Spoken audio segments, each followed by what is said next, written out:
ఒక మనిషి యొక్క గుణాలు తామసం, రాజసం, సాత్వికం. ఈ 3 గుణాలు. ఈ 3 గుణాల్లో 3 రకాల లక్షణాలు ఏంటివి? ఒకసారి తెలుసుకుందాం. ఒక వ్యక్తి అడవుల గుండా ప్రయాణం చేస్తున్నాడు. దారిలో ముగ్గురు దొంగలు అతన్ని చుట్టుముట్టి అతడి దగ్గర ఉన్న సొమ్మునంతా దోచుకున్నారు. ఆ దొంగలంతా నేను ప్రాణాలతో వదిలిపెడితే మనకు ప్రయోజనం ఏమిటి అంటూ అతని చేతిలో ఉన్న కత్తి తీసి నరకడానికి పైకి లేపిండు. ఆ వెంటనే రెండో వ్యక్తి వచ్చి ఆగు ఆగు, ఇతన్ని ఎందుకు చంపుదాము, చంపడం వల్ల మనకేం లాభము, ఇతని కాలు చేతులు కట్టేసి ఇక్కడ పడేసి వెళ్ళిపోదామని అతను చెప్తాడు. చెప్పినట్లుగానే వీళ్ళు కూడా అందరు కలిసి కాలు చేతులు కట్టేసి అక్కడ పడేసి వెళ్ళిపోతుంటారు. కొంత దూరం పోయినాక మూడో వ్యక్తి వెనక్కి మళ్ళీ వెంటనే వెనక్కి వచ్చేసి, అరే రే, కాలు చేతులు కట్టేసి ఎంత బాధ అనుభవిస్తున్నావు, నువ్వు వెంటనే కట్లు ఇప్పి తనతో పాటు తీసుకొని పోతాడు అడవుల గుండా.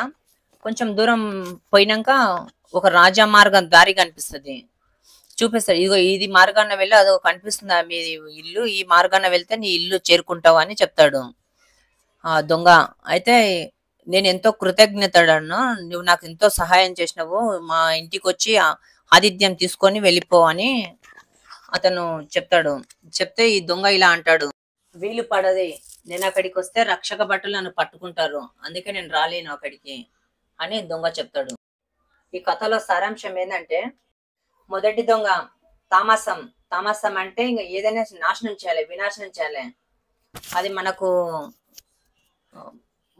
వర్తిస్తా లేదా ఏదైనా సరే మనకు చెందగా చెందకపోని మొత్తానికి మన దోచుకున్నాలే పూర్తిగా చంపేసేయాలి వాళ్ళని. ఆ లక్షణాలు తామసానికి ఉంటాయి. రాజసం రెండవది. రాజసం అంటే కాలు చేతులు కట్టేసి వాడిని విడిపించుకోకుండా, చంపేయకుండా, ఎట్టు కాకుండా చేసేది రాజసం. మూడోది వచ్చేసి సాత్వికం. సాత్వికం అంటే మనకు మన ఎదుటి వాళ్ళు ఎవరైనా ఇబ్బందులు ఉన్నా మనం వాళ్ళని పోయి సేవ్ చేద్దామని, లేకపోతే మన హెల్ప్ చేద్దామని, ఇంకొకరికి హాని చేయకుండా ప్రస్తుతంలో ఉండడము సాత్వికం. సాత్విక గుణం వాళ్ళు ఎవరికి హాని చేయరు. ఎవరైనా ఏదైనా ఆశ పెట్టినా కూడా, ఏదైనా ఆశ చూపించినా దానికి లొంగిపోరు. వాళ్ళని వాళ్ళు ప్రొడక్ట్ చేసుకుంటూ ఉంటారు. ఈ 3 రకాల గుణాలు ఒక మనిషి లోపల ఉంటవి, ప్రతి మనిషి లోపల ఉంటవి. కాకపోతే మనం వాటిని దాటుకొని రావాలి. మన ప్రవర్తన, మన బిహేవియర్ ఎలా ఉంది అనేది మనం చూసుకుంటూ. 3 గుణాల వ్యక్తులు మనకు ఎదురుపడుతూ ఉంటారు మనం జీవన మార్గంలో వెళ్తున్నప్పుడు.